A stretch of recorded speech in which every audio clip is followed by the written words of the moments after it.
सबसे पहले मैं आप सबको थैंक यू बोलूँगी। Thank you so much friends, आप लोगों ने मेरा सपोर्ट किया। इतने दिन से व्लॉग वीडियो नहीं आ रहे थे तो भी आप लोगों ने सपोर्ट किया। मैं क्यों नहीं व्लॉग वीडियो डाल पा रही थी, इसका रीज़न आप सबको पता है। जिसको नहीं पता होगा उसको बता दूँ कि नानी की डेथ हो गई और मेरी नानी कितनी खुश दिल थी। मेरे देखते होंगे हमेशा हंसती बोलती रहती थी, जबकि उनकी लाइफ बहुत स्ट्रगल भरी रही है। क्या बोलूँ, खैर कोई नहीं, मैं आपको सीधे घर लेके चलती हूँ। और वो आखिरी, आई थिंक मुझे लग रहा है ये लास्ट बार है जो मैं अपने ननिहाल जा रही हूँ। सब कुछ उजड़ चुका है, सब कुछ खराब खाली हो रहा है वहाँ पे। एक औरत के नहीं रहने से ना घर पूरा टूट जाता है। तो मैं आपको ना स्टोरी बताती रहूँ। मैं नानी का घर का होम टूर लास्ट टाइम कराती हूँ। नानी के घर जाने के लिए निकल चुके हैं और पहले जैसा एक्साइटमेंट तो बिल्कुल नहीं है। सफ़र वही, रास्ता वही, बस सब कुछ बदल चुका है। तो पहुँचते पहुँचते हम लोगों को शाम हो गई थी और घर का आंगन देखिए कितना सूना लग रहा है। मतलब वो भी महसूस कर रहा था। मेरे क्या मैं बोलूँ यार, जब जाती थी तो नानी एकदम अलग एक्साइटमेंट रहता था नानी का। सब लोग थे घर पे, मामा मामी सब थे, मगर वो जो जगह है नानी की ना, वो कोई नहीं फिल कर सकता है। तो ये मेरी नानी नाना की फोटो है, ये मेरी मम्मी की शादी की बात की फोटो है। देखिए मेरी नानी कितनी प्यारी लग रही है। और मैं सारे घर की फोटोज वीडियो सब बना रही थी, तो ऐसे बनाते बनाते मेरी नजर नाना पे चली गई। मुझे लगा नाना सो रहे, बट नहीं, वो नानी को बहुत मिस कर रहे हैं। और इस चीज को, इनकी इस गम को ना हम लोग कोई नहीं दूर कर सकता। नानी की शादी पहले जमाने में यार बहुत कम एज में शादी होती थी, तो नानी 15 ईयर की थी तब नाना के साथ शादी हुई थी, और 82 ईयर की जब नानी हुई तब उनकी डेथ हो गई। तो जो 66 साल साथ जो थे, कहीं आना जाना हर जगह साथ में ही वो लोग रहते थे। तो नाना को देखे है ना तो मेरे रोंगटे खड़े हो गए। मतलब मैं नहीं उनके दुख को दूर कर सकती, तो मुझे देखा नहीं गया। तो मैं बाहर जाके घर से, पहली बार तो मुझे घर पे रुका ही नहीं जा रहा था, बिना जाने के मेरा मन ही नहीं लग रहा था। मैं आ गई बगल वाली मामी के घर में बच्चों को लेके, और आप यकीन नहीं करेंगे, कहीं ना कहीं बच्चों को भी ऐसे महसूस हो रहा था नानी की कमी। तो मैं इन दोनों को लेकर चली आई थी बगल वाली मामी के घर में। और आपको लास्ट व्लॉग अगर याद होगा, और लिंक मैं डाल दूंगी अगर मिलेगा तो, बहुत पुरानी वीडियो है वो। तो नानी को होम टूर करा रहे थे, वो एक्साइटमेंट वो सब कुछ था ना, बच्चे भी कितने खुश थे। तो बच्चों को मैं यही, मतलब घर पे ही खुश थे नानी के घर में, और उन लोगों का मन वहां नहीं लग रहा। तो मैं मामी के बगल वाली मामी के घर आ गई थी, वहां पे मैंने सारी वीडियो वगैरह बनाई, इन लोगों को मन लगा, इन लोगों का। मैं ये सारी चीजें ना अपने साथ, इस मेमोरी को मैं रखना चाहती थी। मैं हर एक चीज की पूरी वीडियो में बना रही थी। मुझे पता था कि मैं इस चीज को पता नहीं अब आगे मैं नानी के घर आ पाऊँ कि नहीं आ पाऊँ, इसलिए। खैर उसके बाद मैंने कोई वीडियो नहीं बनाई थी, ये नेक्स्ट डे का वीडियो है। तो मेरे नाना ने घर बनवाया श्याम कुटीर और शहल भवन से, और वो घर ये है। इतना एक होता है कि संजो के रखने में नानी ने बहुत गृहस्थी बनाई थी, बहुत गृहस्थी बनाई थी। और सामान थोड़ा बहुत बेचना शुरू हुआ, थोड़े बहुत लोहे लक्कड़ जो खराब सामान थे वो सब भी हटाए जा रहे थे। तो एक कुर्सी थी, उससे इतनी यादें जुड़ी थी ना, उस चेयर से, उस चेयर पे नानी बैठती थी। जब वो जाने लगी तो सब इमोशनल हो गए थे।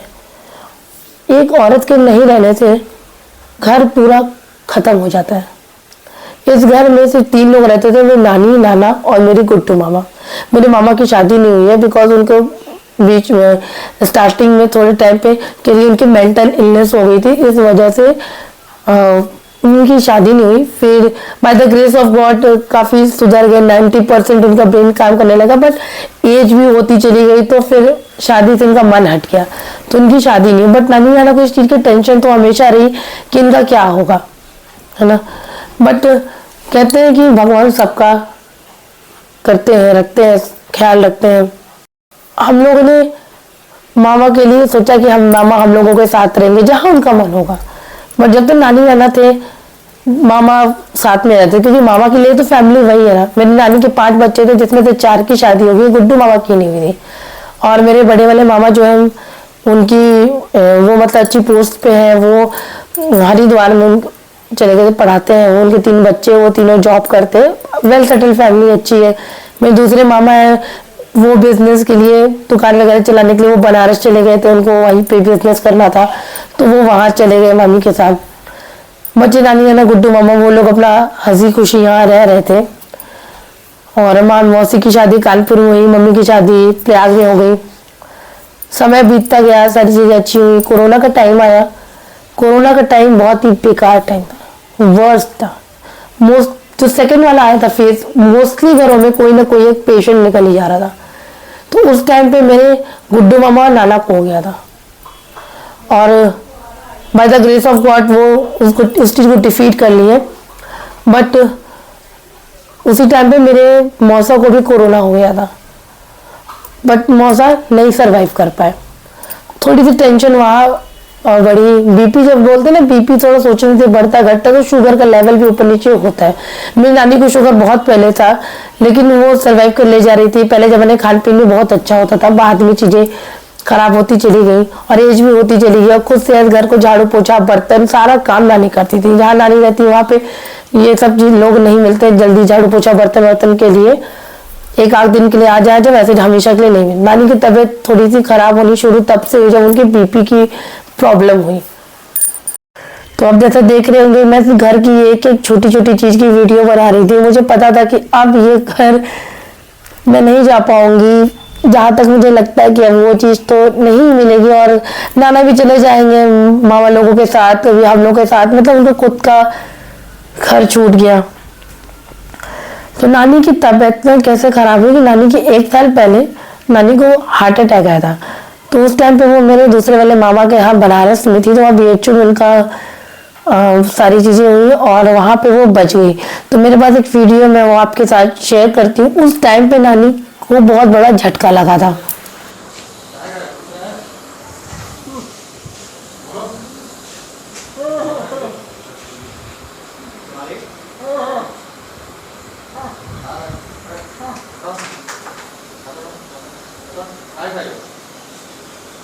तो ये देखिए नानी को यहाँ मास्क वगैरह लगा था, बट तब भी नानी इस चीज को सरवाइव कर लिया। ये हार्ट अटैक काफी तेज आया था। डॉक्टर ने बोला था कि मतलब अगर 20 मिनट लेट हो जाते तो कुछ भी हो सकता था, मगर ठीक है बच गई थी उस टाइम पे। और घर पे भी आए हम लोग।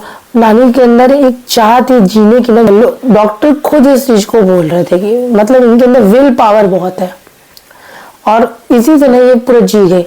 इसके बाद मतलब मौसी की बेटी तनु, उसकी एंगेजमेंट में भी वो आई। आप देखेंगे कितनी हेल्दी कितनी फिट थी उस टाइम पे। मगर गलती क्या हो गई ना, डॉक्टर ने उस टाइम पे एक चीज नहीं बताया कि अगर किसी को हार्ट अटैक आता है तो एक दवा होती है, उसको पूरी लाइफ टाइम लेनी है। डॉक्टर ने इतनी बड़ी गलती वहां पे की है ना, उन्होंने बताया ही नहीं कि इस दवा को आपको लाइफ टाइम लेनी है। कुछ टाइम जो दवा वगैरह चली, नानी ने वो दवा लेनी बंद कर दी और टाइम होता चला गया। दवा जब बंद हो गई, साल भर हो गया। आई थिंक ये मई और जून का है ये वीडियो, साल भर भी नहीं हुआ था। नानी मेरी गई तनु की एंगेजमेंट में, आप देखेंगे गाने वगैरह कितना गा रही थी नानी मेरी वहाँ। उसके बाद वो सीधे गई, मामा के लड़के की शादी थी वहां गई, फिर वापस घर पे आई। मेरी मौसी घर पे गई क्योंकि घर काफी टाइम से बंद था तो गंदा हो गया था, तो मेरी मौसी गई साथ में। और उन्होंने मतलब फिर साफ सफाई हुई, सारी चीजें हुई। नानी को कहीं वापस चलने के लिए भी बोली, नाना बोले भी चलो वापस चलते साथ में मौसी के, लेकिन नानी बोली अभी नहीं, कुछ टाइम बाद चलेंगे। भाई अपना घर था तो उनको नहीं मन था अभी जाने का, बाद में आने वाली थी। ये वाकई ठीक है, कुछ टाइम बाद वो आ जाएंगे। जैसे मेरी मौसी गई है, उनकी तबीयत खराब हो गई 2 दिन बाद। वो तो कहो कि मामा थे मेरे, तो मामा ने सारी चीजें की, बनारस वाले मामा थे, सारी चीजें थी। अब देखिए चीजें कैसे खराब होना शुरू हुई। डॉक्टर एडमिट नहीं कर रहा था, और जो मेरे दूसरे वाले मामा है वो थोड़े पैसे से भी वो भी कमजोर है, उनका बिजनेस नहीं चल रहा है सही से। तो फिर हम सब लोग मिलके डॉक्टर को पैसा दिए, तो डॉक्टर लोग भी जब एडमिट ही नहीं करेंगे, जब तक पैसा नहीं जमा करेंगे ये मिल जाएगा, एडमिट तो करो, ट्रीटमेंट शुरू करो, वो नहीं कर रहे थे। फिर हम सब लोग, मैं दिल्ली में थी, मेरी मौसी की लड़की भी, मैं सब लोगों ने मिलके एडमिट कराया नानी को। फिर घर पे आए, फिर डॉक्टर बोले 40,000 रुपये लगेगा ओवरऑल ट्रीटमेंट के लिए। मेरे बड़े मामा को बोला गया। आप चीजें वहां से भी देखिए, मेरे बड़े मामा के पास भी इस समय पे पैसे नहीं थे 40,000 रुपये, तो वो किसी तरीके से मैनेज करके 10,000 रुपये दिए, ये हुआ। फिर मेरे पापा ने हेल्प की। और यार हम लोग मिडिल क्लास फैमिली के, पापा के पास भी इतना नहीं है, जितना हम लोगों से बन पड़ा था हम सब लोग वो कर रहे थे। तो फिर हम लोग, नानी फिर वहाँ एडमिट हुई, फिर घर वापस भी आई। फिर मेरी मामी आई, वही बनारस वाली मामी आई मेरी। अब वो अपने बेटे को छोड़ के आई थी अपने बहन के घर पे, उनका 10th में उनका बच्चा, तो वो वहाँ छोड़ के आई। मगर 2 दिन बाद उसको भी वायरल फीवर हो गया, तो मामी चली गई। भाई बच्चा है, उनका भी तो देखना जरूरी है। तब फिर मेरी मम्मी आई, मेरी मम्मी आई, रुकी। और सोचिए कि जान बचना, मेरी मम्मी को देखी 13 को मम्मी गई है, 14 तारीख को नानी की तबीयत खराब, और 14 तारीख को नानी हम सबसे बात की। फिर मेरे मामा आए। फिर मामा जब आए तब पता लगा कि डॉक्टर को लेके गए, एडमिट वगैरह तो पहले ही हो चुकी थी। और उसके बाद जब नानी एडमिट हुई तब भी वो मास्क लगा के बात कर रही, तो वहाँ डॉक्टर जवाब दे दिए कि आप इनको इलाहाबाद लेके जाइए, इनको एक दवा चलती, शायद वो नहीं कंटिन्यू उन्होंने किया है इस वजह से, तो पैसे थे नहीं, तो सब लोग लेके चले गए स्वरूप रानी अस्पताल में, एडमिट करा दिया गया। 15 दिन तक मेरी नानी ने सर्वाइव किया हॉस्पिटल में। उसके बाद भगवान के इच्छा के आगे कुछ नहीं चलता, नानी मेरी चली गई। एक चीज था, मेरी नानी ने किसी से सेवा नहीं ली, किसी से नहीं, अपना हंसते बोलते ही गई। मुझे नहीं पता कि मैं किस तरीके से इसको हैंडल करूं, एकदम अच्छा नहीं लग रहा है। बस कंट्रोल में की हुई है, किसी तरीके से शांत हूँ, अपने आप को मैंने शांत रखा है। सिर्फ एक नानी चली गई, पूरा परिवार है, लेकिन फिर भी इस घर में सूनापन है। एकदम अच्छा नहीं लग रहा है, एकदम अच्छा नहीं लग रहा है मुझे।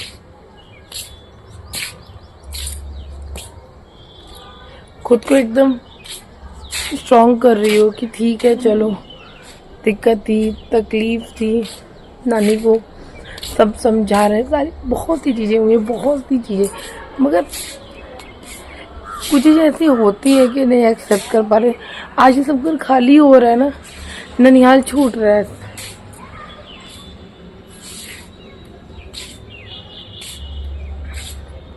उठी हूँ सो के, मुझे नींद परी बार तो आ नहीं रही थी, सच बता रही हूँ, मुझे नींद बिल्कुल नहीं।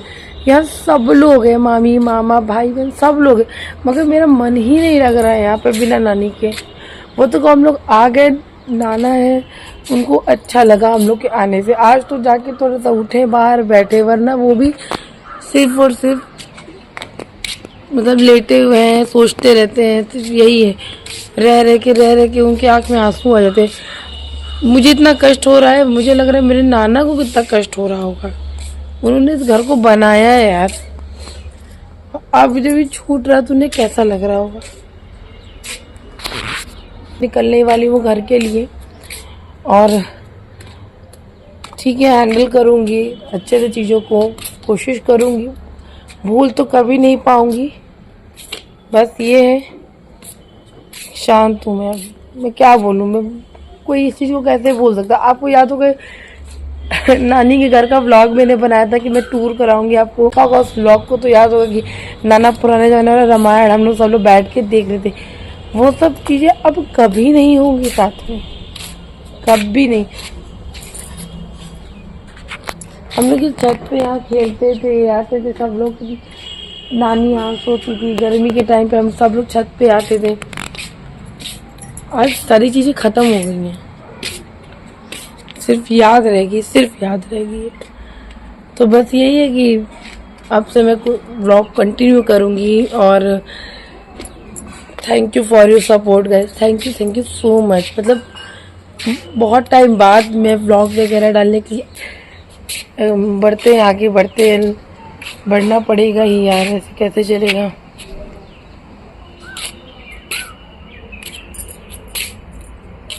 इसके आगे नहीं बोल सकती हूँ, आप समझ सकते हैं मेरी फीलिंग, मुझे कैसा लग रहा है सुनने पे।